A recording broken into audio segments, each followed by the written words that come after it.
ഇന്നത്തെ കോൺഗ്രസ് ആണ് നാളത്തെ BJP. ഇങ്ങനൊരു ചൊല്ല് തന്നെ രൂപപ്പെട്ടിട്ടുണ്ട് നമ്മുടെ നാട്ടിൽ.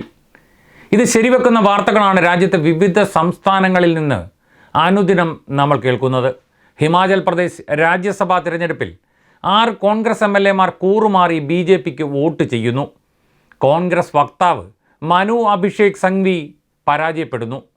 തലേന്ന് വരെ ഒപ്പമിരുന്ന് ഭക്ഷണം കഴിച്ചവരാണ് തന്നെ കാലുവാരിയതെന്നാണ് മനു അഭിഷേക് സിംഘ്വി പറയുന്നത്.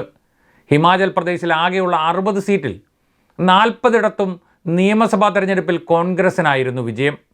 അങ്ങനെ ഒരിടത്താണ് തങ്ങളെ വിജയിപ്പിച്ച ജനങ്ങളെ വിഡ്ഢികളാക്കി 6 കോൺഗ്രസ് MLA മാർ രാജ്യസഭാ തെരഞ്ഞെടുപ്പിൽ BJPക്ക് വോട്ട് ചെയ്ത് സ്വന്തം നേതാവിനെ പരാജയപ്പെടുത്തിയത്.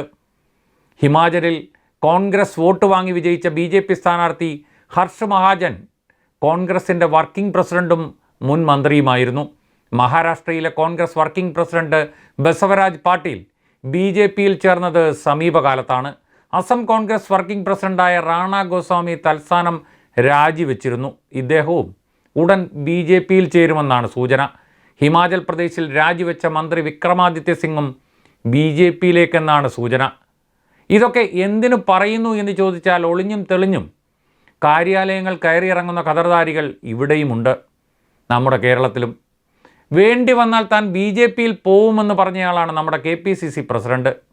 നരേന്ദ്രമോദിക്കൊപ്പം ഇരുന്നുണ്ട് BJP സംഘപരിവാർ സംഘടനയല്ല എന്ന് വാദിച്ച NK പ്രേമചന്ദ്രനും മോദി വിളിച്ചാൽ വിരുന്നുണ്ണാൻ കൊതിക്കുന്ന K മുരളീധരനുമെല്ലാം അണിനിരക്കുന്നതാണ് കേരളത്തിലെ കോൺഗ്രസും UDFും.